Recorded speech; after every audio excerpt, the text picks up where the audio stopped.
This week, we've all been worried that Parliament of 275 members cannot raise a quorum of 92 MPs to do parliamentary business. The minority says we will not participate in the work of the House any day our member Jati Kwesin goes to court. The majority says you have no right to hold government business hostage. The response is you are in government and you have the capacity to raise 92 MPs for parliamentary business, even without the minority. Why are you blaming the minority for your incompetence? First Deputy Speaker Jose Wuso is frustrated. He says this parliament is the worst in the history of Ghana. Question is, are the MPs representing us, all their interests? What are the implications of what they are doing in Parliament? Are there legal implications also? This is the thrust of our conversation tonight, and this is The Probe. My name is Rasheed Draman. Let's get talking after the break.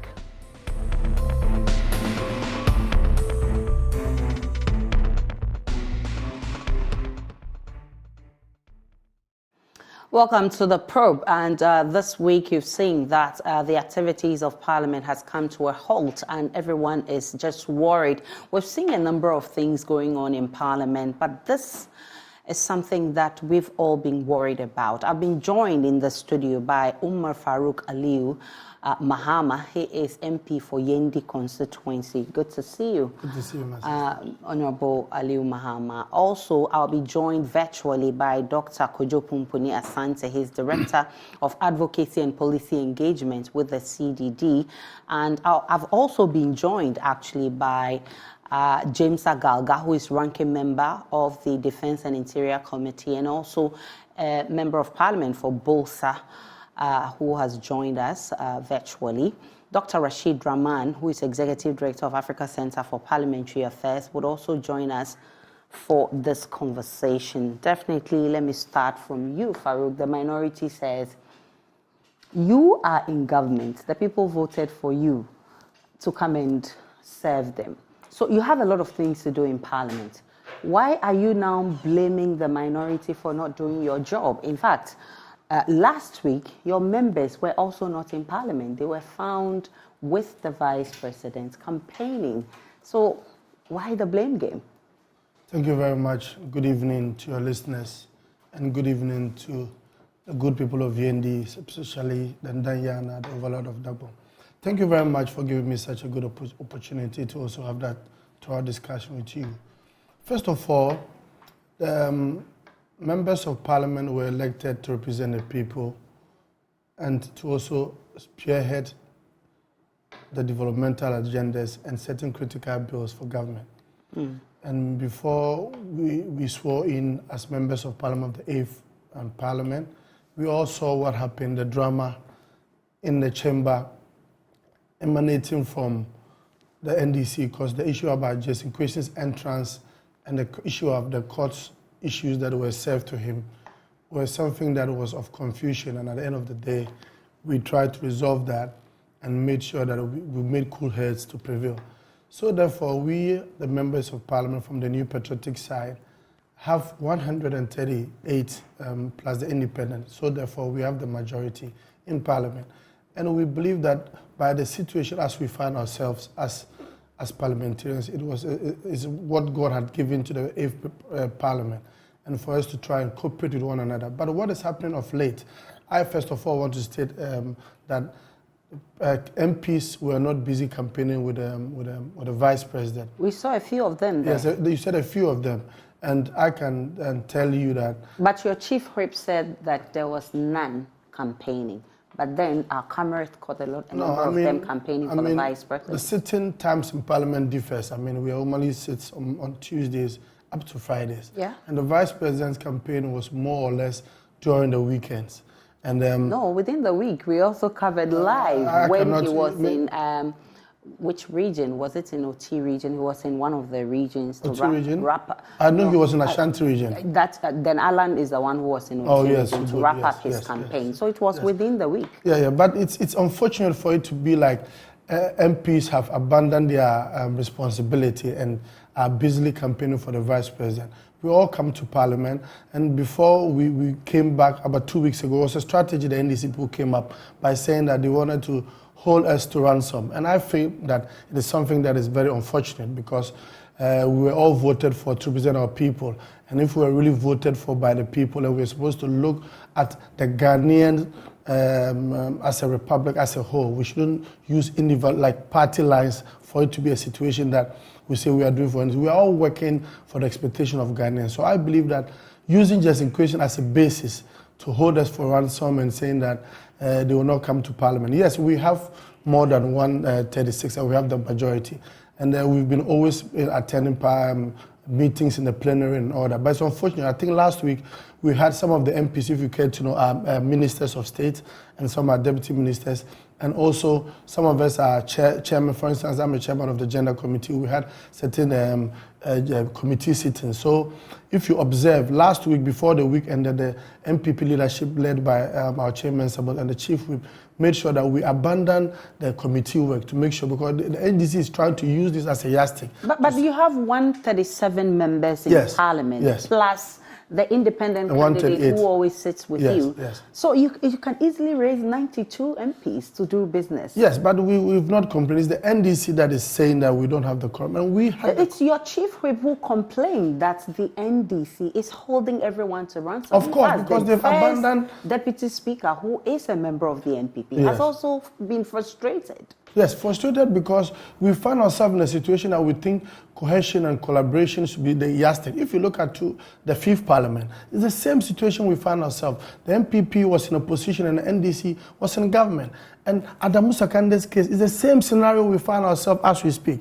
We didn't say because Adamu Sakande or because we're in minority, we're going to hold the party to ransom. So we believe that the same blood that runs through the veins of Adamu Sakande is the same blood that runs through Justin Question. And it shouldn't be an issue that NDC should use this as a basis to say they are holding us to ransom. It's not about us, it's about the people of Ghana. Was Adamu Sakande's case held on a day-by-day basis? I was not able to determine that because I didn't really follow, but what I knew was that at the end of the day, he was sentenced. And it's the same similar charges that has been used to be used on Justin Kwesi. And it's really not the case that NDC will say because they have to go and support their parliamentary candidate, parliamentarian in court. The speaker himself issued a statement against that, saying that it was unlawful for them to leave the chamber and go to Parliament. So I see this whole scenario to be a scenario of they using this as a bait. But we should rather look at the bigger picture, because when we come into the chamber, whether we're using Article 102 or Article 104, which is to have a quorum, or which is to use 104 to achieve the bills that is supposed to be achieved. For instance, the UNESCO bill, we should rather look at the Ghanaian picture and look at what the people of Ghana expect of us, but not the political coloring, because that will not help us going forward. Let me bring in James Agalga, who is a ranking member for the Defense and Interior Committee. Ms. Agalga, what justification does the minority have to say that you are putting aside the job that has been given to you by the people to represent them because your member is being tried in court? Why shouldn't your constituents get angry and vote you out? Aisha, first of all, let me put things in proper perspective, and to by correcting my brother that the speaker never ruled that the boycott by the minority in Parliament, which boycott is aimed at giving us the opportunity to solidarize with our colleague Jachukwueze in court, is unlawful. The speaker never made any ruling of the sort. In fact, what the speaker rather said was that boycotts are a legitimate political tool that minority groups in parliaments across the world have used to register their dissatisfaction with government behaviors. So it's important to put things in a proper perspective. It's not true that the speaker ruled that our boycott is unlawful or it's contrary to the standing orders of Parliament. But he was unhappy that you were not in Parliament, but your name was on the register as present. No. one of our colleagues, Honorable Okujeto Ablakwa, raised an issue which bordered on the votes and proceedings, because in the votes and proceedings on the day in question, all the minority members were marked absent. So he stood up, caught the speaker's eye, and prompted the speaker that in view of the fact that the minority, through its leader, had served notice of its intention to boycott, parliamentary proceedings, it was important that our absence in the chamber was properly recorded to reflect the reasons why we were marked absent. So that was all. Okujeto raised the issue so that the votes and proceedings will be properly captured. By the way, Aisha, let me state emphatically that boycotts are not new to the Parliament of Ghana. Boycotts are not new at all. In 2013, the NPP minority at the time, led by Osei Mensah Bonsu, boycotted the vetting of ministerial nominees. I was one of them. I was nominated as Deputy Minister of the Interior at the time. The minority boycotted my vetting alongside the vetting of all ministers of state and all deputy ministers of state. That was a boycott. And why did they boycott such an important activity, which borders on the core mandate of Parliament, which includes the exercise of, oversight over the executive arm of government? Their reason was that they had a matter pending before the Supreme Court, which sought to challenge the declaration by the Electoral Commission at the time that President Mahama had been validly elected as the president of Ghana. That was all. That was all. So the NPP minority at the time boycotted the vetting of President Mahama's ministerial nominees. I was one of the persons whose vetting was boycotted by the minority at the time. And so let us not be hypocritical here, Aisha. We are disgruntled by the fact that President Akufo-Addo's government continues to persecute Gyakye Quayson, who was re-elected for the second time as the Member of Parliament for Aceh North. Now you have a situation whereby a court is saying, look, they would prosecute Gyakye Quayson on a daily basis in such a manner that completely disables him from performing his legislative functions. We think that this attitude clearly is an attack on Parliament's ability to function.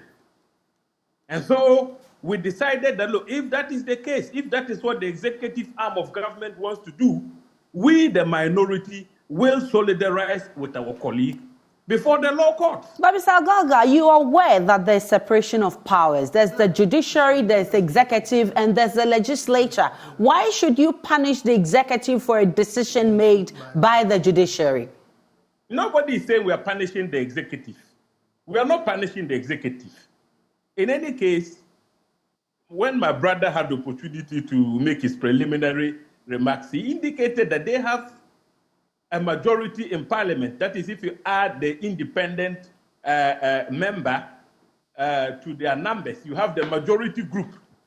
And so they are capable of functioning even when we decide to embark upon a boycott. But the truth of the matter is that they themselves are not ready to do business, to prosecute their own business before the House, because they are busy campaigning for presidential aspirants, flag bearer aspirants of their party. Look, Aisha, you were spot on when you made the observation that they don't come to the House because all of them have pitched camp with the various, presidential flag bearer aspirants who are crisscrossing the country. You see? So they cannot make time to come to the House to prosecute their own business.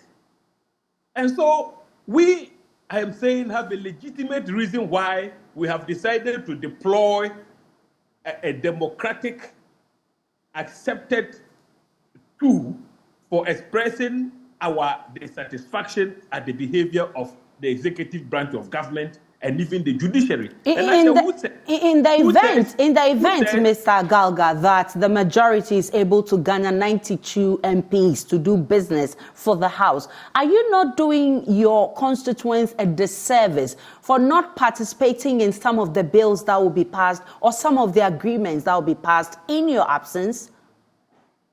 Well, Aisha, I am sure you are aware that one Justice Abdullahi went to the Supreme Court and sought an interpretation of certain constitutional provisions, and the Supreme Court made a pronouncement to the effect that for Parliament to take decisions, you need at least 1/2 of members present in order for Parliament to be able to take decisions.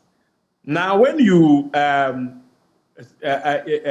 spoke about the presence of 90 members of the House and you can do business, that number only constitutes a quorum for the House to commence business. But when it comes to the taking of decisions, you need 1/2 of the members, of the House present.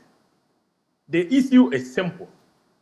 We are of the view that the people of Ghana, the people of Asin North, expressed their sovereign will by electing a parliamentary candidate for themselves who would represent them in the House of Parliament and express their views on issues that come before the House. Now, the attempt to deny the people of Asin North representation should be should be the cause of concern for all well-meaning Ghanaians. Why are they hell-bent on disabling the people of Asin North from having representation before the House of Parliament? We are saying that arrangement is unacceptable. When Adamu Draman Isakande was put before the law courts, he was not prosecuted on a daily basis. At least he had the space, the allowance to perform his legislative functions in relation to the people of Boko. Why is it that this time around, the courts are telling us that as for Jackie Kwesin, he will be prosecuted on a daily basis, when they are aware that the same Jackie Kwesin was sworn in as a member of Parliament? And so we always saying is that there ought to have been an arrangement whereby Jackie Kwesin is able to perform his parliamentary duties and attend court. We have precedents in the past when Honorable Dana Bodekwe was charged before our law court. The arrangement was for him to attend court on Mondays because Parliament usually doesn't sit on Mondays. So his trial went on. At the same time, he was able to represent his people. And so if we cannot forge this type of a consensus amongst ourselves, the organs of government are not supposed to be working at cross purposes. Okay? There should be harmony between the judiciary and the legislative arm of government, as well as the executive. If we can't strike that compromise, we're saying that we would boycott parliamentary proceedings, and that is legitimate. In order that the government would do the needful. Let us reach a compromise. What is so urgent about Jackie Kwesin's case to warrant a daily trial when people accused of murder, people accused of rape are not being tried on a daily basis? When we talk about political persecution, this is the context within which we are making those arguments. Mr. Gaga,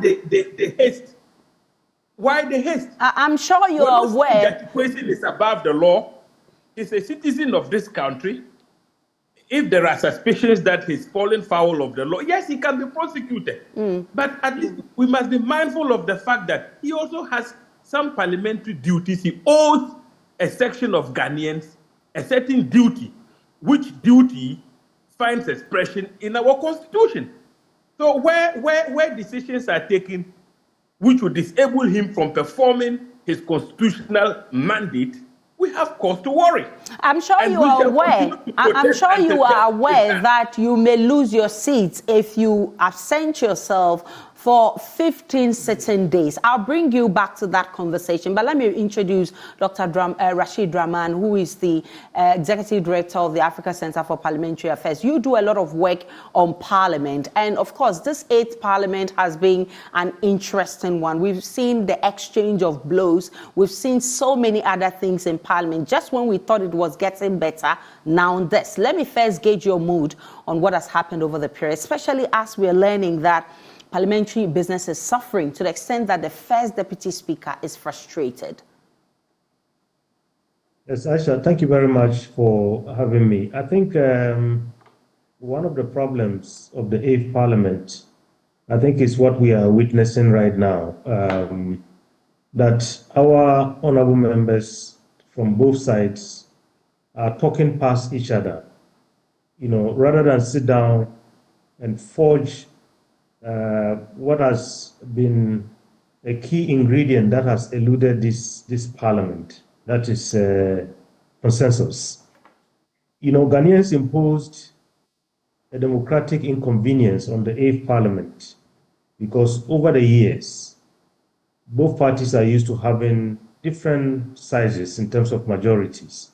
Then all of a sudden, they are forced to coexist. They are forced to, if you like, into some kind of marriage so that they can do business for our country. But that inconvenience, I think they are finding it very, very difficult to live with. Right from the beginning, most of us realize that if we don't look for ways of building consensus, then the opportunities that might come, the blessings that might come with the 8th Parliament would end up being a curse. So our center, CDD, with Professor Prempe and Dr. Chambers and others, we worked very closely with the leadership of Parliament last year, just so that we avoid situations like what we are seeing. Because otherwise, in most democracies, we've seen situations where parties have 20%, 10%, and so on, and they are forced to coexist and get into the business of negotiation, get into the business of working together, and so on. But it looks like both the NDC and the NPP are used to having their way, over the years, and they have failed to learn how to coexist to the extent that this blessing that would have come with the 8th Parliament is slowly eluding us. When you hear a number of people, a number of senior MPs say the 8th Parliament is the most useless parliament, I think most of it is as a result of some emotional outbursts because of the inconvenience that they continue to face. So I think let's be real about this.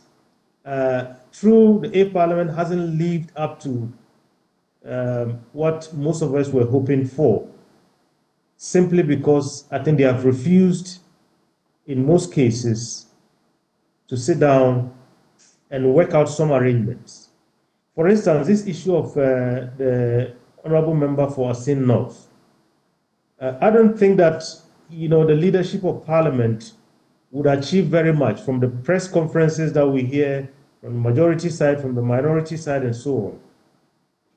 We would have been expecting by now that they are doing some talking behind the scenes. But when they talk, they are talking past each other. They are talking in the media. Everybody is digging in terms of their position. And this is not going to lead our country anywhere.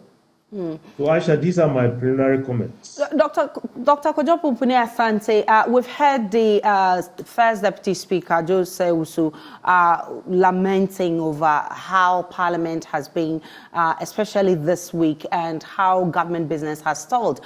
Today, a member of the minority, Sam George, has been defending that and challenging his position that this Parliament is the worst the country has ever witnessed. Is this a view that you share?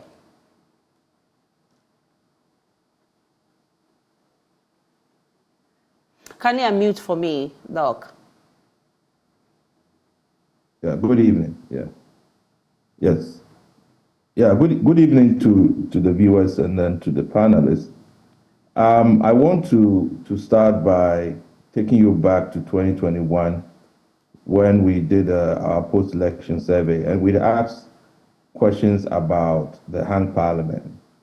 The expectations of Ghanaians then on a lot of the questions that we asked was very, very positive. Mostly 80% of respondents, feeling positive that a hung parliament would, first of all, ensure full attendance by MPs.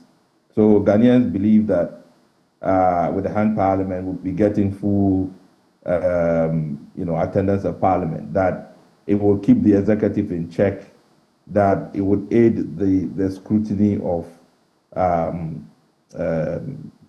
international contracts. Correct. But they also did, make the point that they believe that it will slow decision making in Parliament. It will make MPs connive more on issues that affect them. It will disrupt NPP government's business and agenda, and then it would make policy and programs, sort of difficult. There's a certain uncertainty around it. So it's very interesting that even for the ordinary Ghanaian, the hung parliament sort of provided some sort of mixed, expectations. But when we did the Afrobarometer in 2022, and we, having sort of experienced the hung parliament for, about a year or more, we asked similar questions about what people, were now feeling.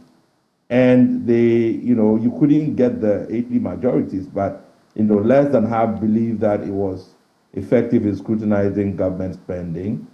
It was effective in passing laws, and that was like just 40%. And that consensus building and cooperation, was going to be the order of the day. That was also just 40%. So you can see the high expectations and the low ratings on the reality, and that has panned out in a lot of cases. That is really a mixed bag of things. So if you saw the rejection of some parts of the 2023 budget, you saw the issues with the appointment, where some MPs broke rank with their parties, with the NDC, promising that they were not going to approve additional ministers. There were issues with the e-levy, for instance. So there have been positives, particularly around scrutiny, around MPs taking more interest in what government was laying. In the past, as they say, you will have your say and we'll have our way, because people have the majority. So for me, it's not as gloom and doom as people paint it. It's a mixed bag, but Dr. Draman is right, because this was supposed to incentivize some sort of coalition building and consensus building.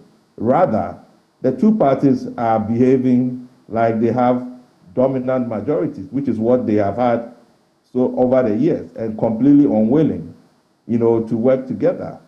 And that is what has, they were supposed to change, and they refused completely to change, even though the people wanted them to change. So I think if there's going to be any blame for what is happening, it's the MPs themselves that should be blaming themselves. As for Ghanaians, they are looking for a parliament that works, and that there is, consensus on very important matters. I am surprised that in the context that we are in, where just recently the World Bank just released, just a few days ago, its report on Ghana, and estimating that about 850,000 people are falling, into poverty because of food inflation. And food inflation is over 50-something%. And if you go anywhere, people are just reeling under the pressure of just finding basic food to eat. And here we are, all these things that we are doing in Parliament, when people want the Parliament to focus and find solutions to the problems that confront us. And we'll have an opportunity to talk more about, for me, whether this boycott is appropriate, at all, and even appropriate at this time, and that there should be other ways, to engage on these issues. So, as I say, it's a mixed bag. I don't accept that it's the worst of it all.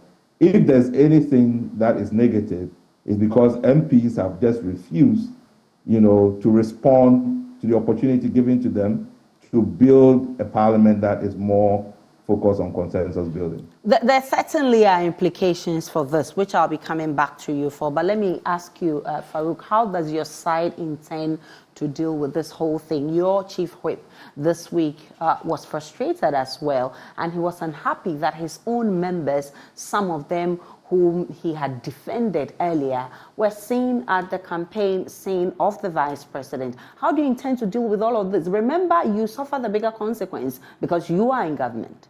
Thank you very much. First of all, I'm not against a boycott, but the sustainability of such boycotts is a sense of a worry to all of us and the people of Ghana. And I believe that going forward, I think we must look at the bigger picture. Ghanaians expect a lot from us, and as our leaders and the leadership of Parliament, there should be cool heads must prevail so that we can have this consensus build and cooperation. At the end of the day, we are chosen as representatives for our people, not just to come and be in Parliament and not put our efforts into making sure that the laws and the strategic bills. And as government, I believe our president, the executive, is really, really interested in making sure that all the important bills or certain things that has to be approved, the government is not a government led by a president who would want a system of a situation that we cannot have cool heads. So going forward, my appeal is to the leadership, both the divide, both the other side and the minority side, should have cooperation and consensus building. Because at the end of the day, we are about to rise, and we have like a week to rise, and we're expecting a mid-year budget review within the week. And I believe that going forward, all this hula baloo about absenteeism and non-cooperation and quorum that is also affecting the decision-making of bills that are supposed to be passed will be something that will be a thing of the past. That by the time we return from our recess, the cool heads will prevail, as other speakers have already espoused. There's a need for cooperation and consensus building. And with that, we are not just elected as members of Parliament for our own purposes, but the people of Ghana expect a Parliament, whether it is hanged or whichever it is. That is what God has given to us.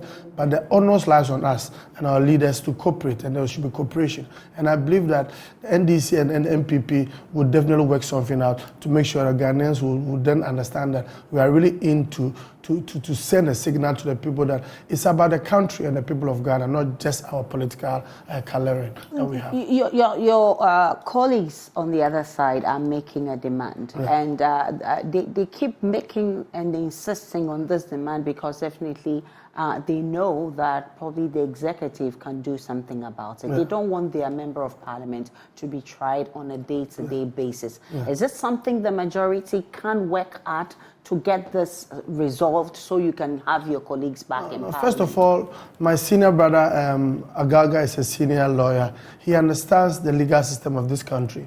The judiciary, as you said, the arms of government, the executive, the legislature, and the judiciary. You cannot, the wheel of this, when it comes to justice matters, rule of law, no, but I don't even think the President of the Republic can be seen interfering in these kind of works. So what it is that let us leave the courts and the work of the judiciary into the hands of the competent people, what can be done is that they should have a way within the courts. But for government itself trying to intervene in this is not something that is acceptable, because nobody would be seen interfering in these kind of processes. It is a due process, and I believe that the judiciary have competent people to handle the matter. It's not out of place for us to see that they're saying that they needed him to be appearing every day in court. Yes, that is the decision of the court, and we must respect that as politicians. And as a seasoned lawyer, like my senior brother, he should understand that judiciary and the system of how it works should be left in the hands of the judiciary, and not rather use it as a bargaining chip to say you are using it to boycott.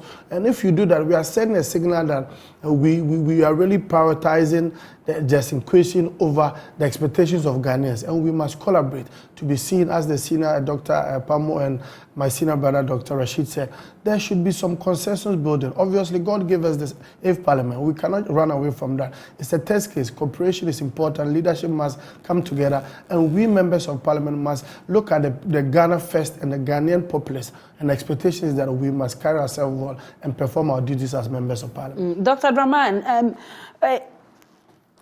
what's your reaction to the response that, those people from both sides, the minority and the majority, who are absenting themselves from Parliament, are actually fulfilling their political duties? So we should just let the matter rest? No, I don't think so. I completely disagree.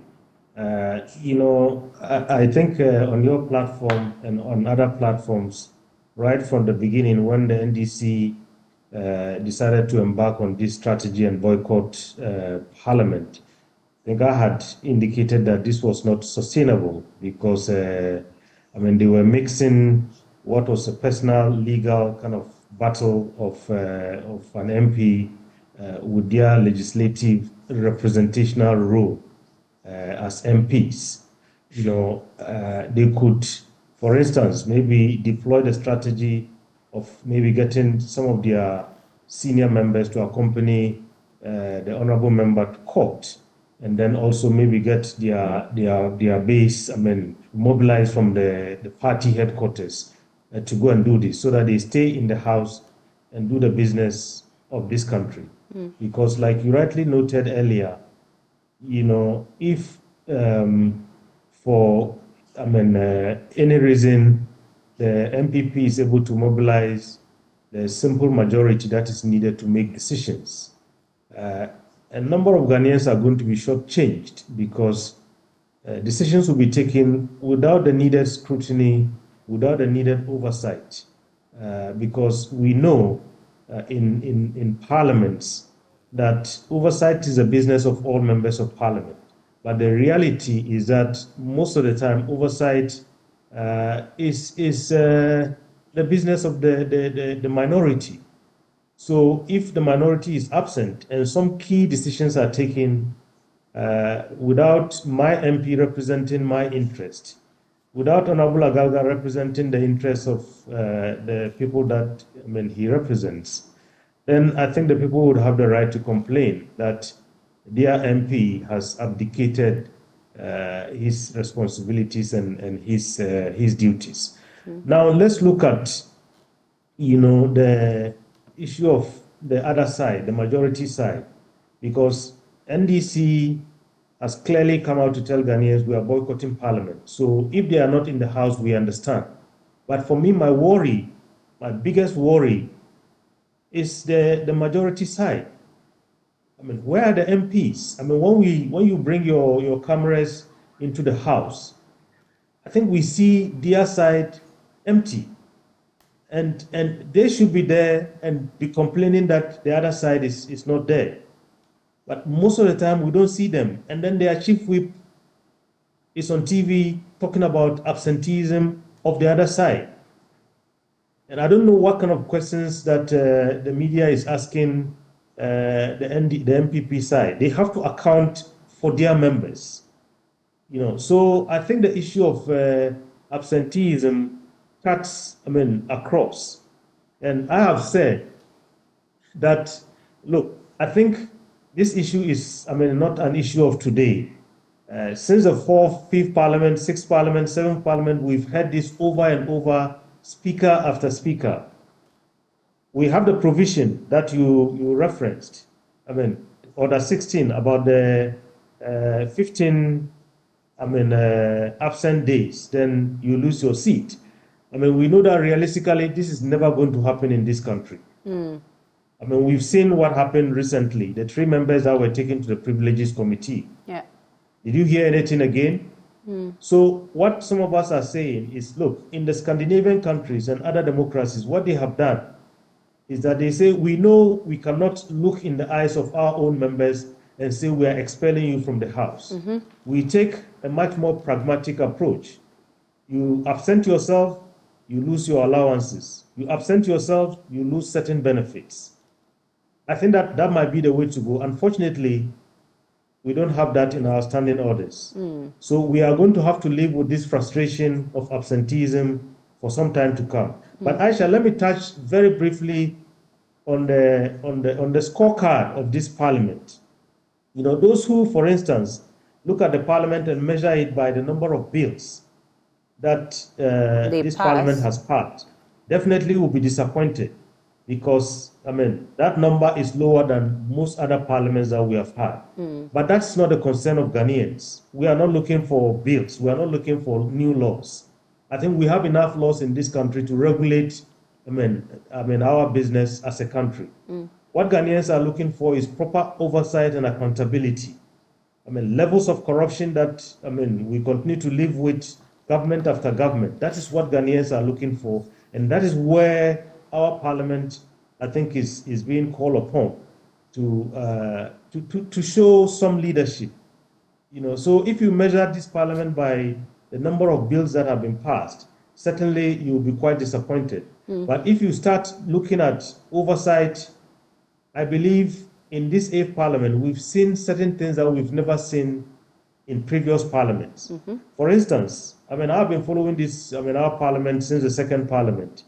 I never knew that, this parliament really has the powers of, budget making, until we came to this 8th parliament, the e-levy and all the other related matters. And then the issue of, vetting ministerial nominees. I think we've seen some disappointments where some members, through the power of the secret ballot, which again we have seen in this 8th parliament, have broken ranks.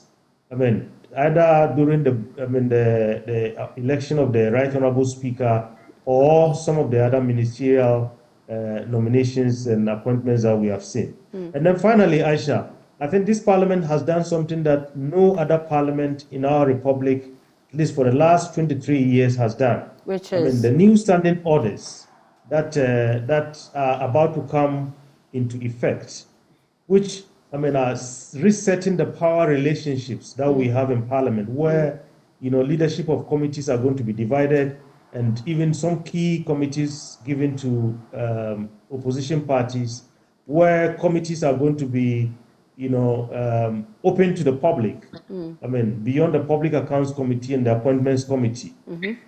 CDD has done some work, invested a lot of money over the years. Our center invested a lot of money in trying to change these standing orders. We never were able to do it. Star Ghana did a lot of work. So we have to commend this parliament. So when we are looking at, assessing this parliament, it has to be devoid of emotional outbursts, devoid of the inconvenience that some MPs are living with, and realistically look at, what on balance has been the record of this parliament. Okay. There have been some downs and there have been some ups, and I think that's what we need to keep in mind. Mr. Agalga, are you not worried that after 15 sitting days, if your members continue to do this, you may lose your seat? I'm not worried. I think the language of the standing orders is very clear. If there is a just reason for the absence of the member, that could be, a basis for the member to be, as it were, pardoned for his absence. So it's not automatic that a member who absents himself for 15 days will lose his seat or her seat. And that is why the Honorable Okudzeto Ablauko made the point that it was important that the votes and proceedings reflected the reason why the minority was going to be absent from Parliament, especially on court sitting days. So I think we need to read and interpret the provision, I think, on the 16th of the standing orders very well. Actually, having said that, I think I'm excited that Dr. Draman has put things in their proper perspective relative to the performance of the 8th Parliament. In fact, when I heard that the first Deputy Speaker argued that the 8th Parliament is the worst of all the parliaments, I cringed. I was shocked and disappointed that such a statement would come from the first Deputy Speaker of Parliament. Look, this is the first time a parliament has elected a speaker from the opposition party.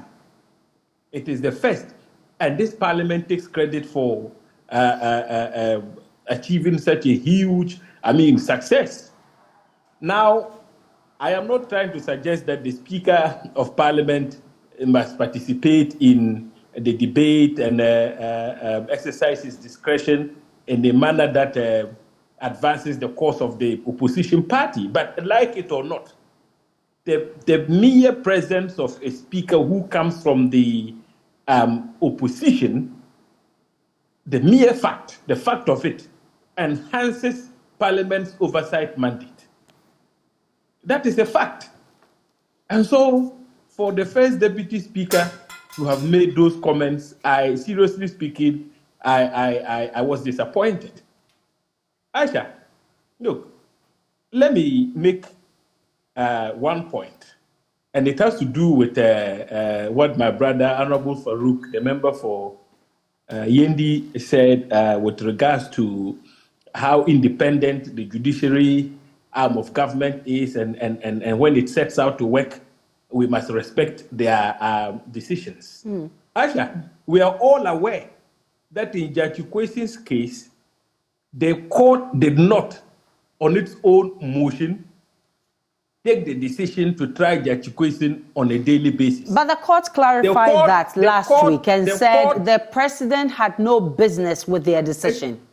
No, Aisha, the court made that decision on the Attorney General's motion. And who is the Attorney General? The Attorney General is an agent of the president. He is the president's agent. Now, many well-meaning Ghanaians, including a former Attorney General from the NPP, Honorable Ayikwe Otu, have made the point that given the trajectory of the Judge Kwesi case, it is important that the Attorney General exercises his discretion under Article 88 of the Constitution by discontinuing the case. What the lawyers will say, the entry of a nolle prosequi. That is a discretionary power vested in the Attorney General. The Attorney General has also explained to you why entering a nolle prosequi is not the best way to go. Have you read his statement on that? So you see, the failure of the Attorney General to exercise his discretion as provided for under Article 296 of the Constitution is at the heart of the problem we are facing right now in Parliament.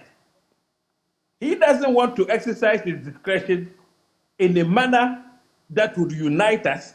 I thought a while ago we were all preaching unity, consensus building, and so on and so forth. What would your presence do or not do in court when your member is facing trial?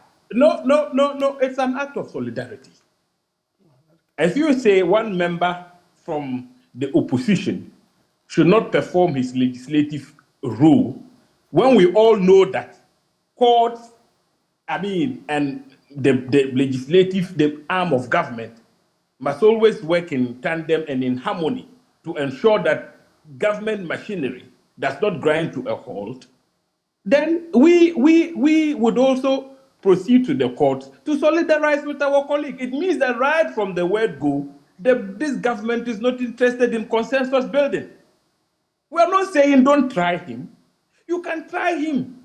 But Aisha, how on earth can you justify the daily trial orders that the court made?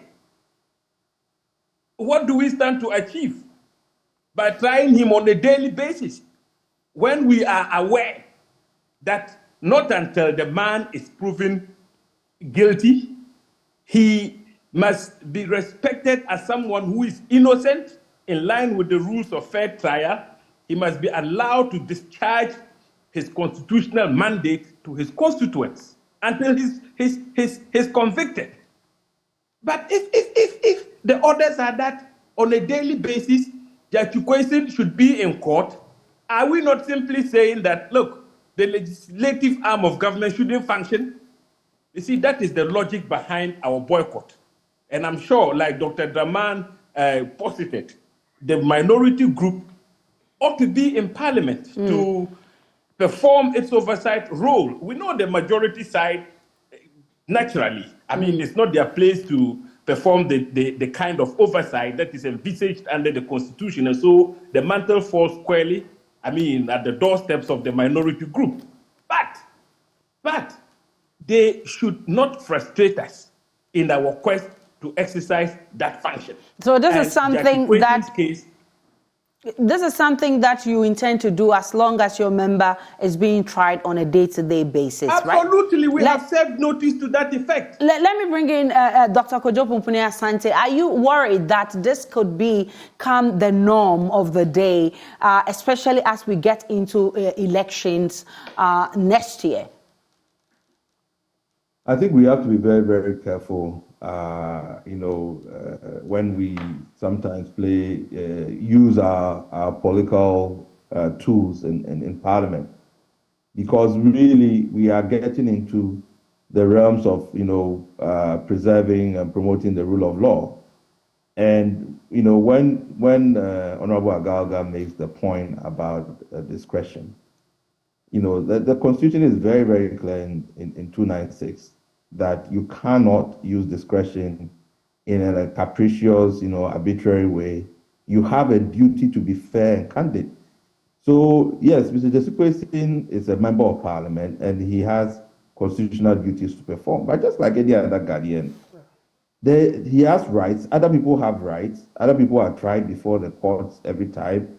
They have all kinds of conditions that can impact the ability to earn an income and take care of their family. Nobody's out there saying that those people, should be also protected because they have a right to, to earn an income and have economic rights under the Constitution.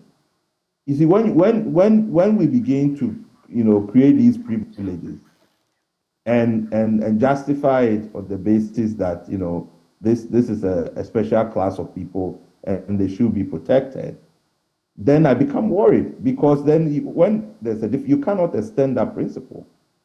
So I think that, yes, boycotts, it's a political issue, and we've seen all kinds of boycotts that, have been done for me where the principles are not consistent. And in this case, I don't think that, I think Mr. Kwesi has good lawyers. He has, we don't need all the parliamentarians going, to court to go and make the case. So what if the Attorney General exercises nolle prosequi in this matter?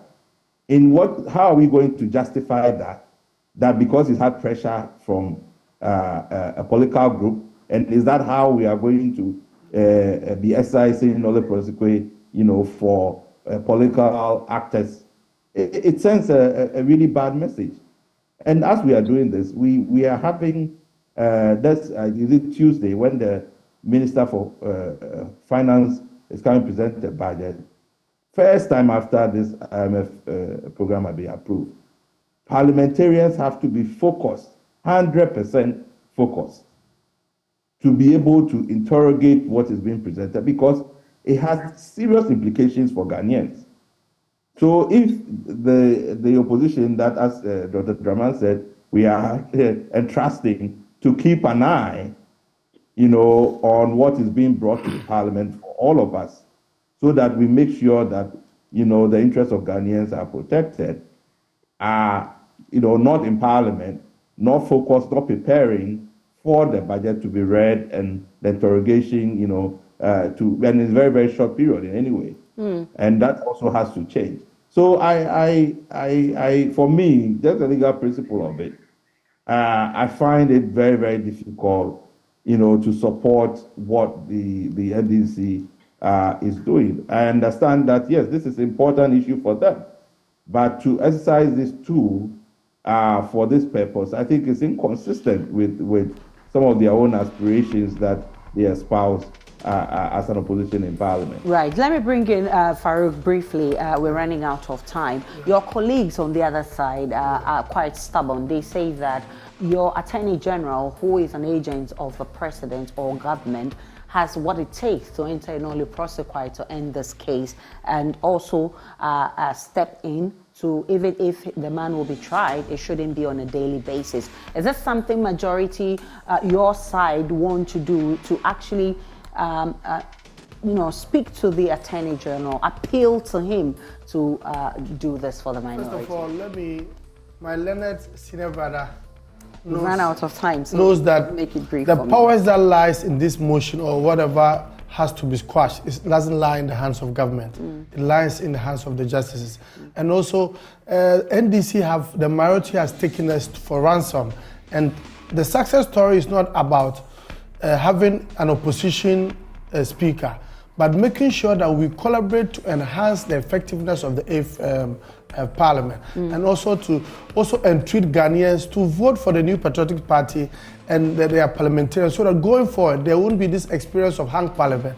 And in 2026, 2025, we will deviate from having a situation of a hung Parliament and rather find a situation by Ghanaians voting massively for the New Patriotic Party and our parliament. I'm grateful. To enable us have a free hung Parliament going forward as a country. I'm grateful for your time. And gentlemen on Zoom, thank you so much for joining us on the program. My name is Rasheed Draman. Do enjoy the rest of our programs.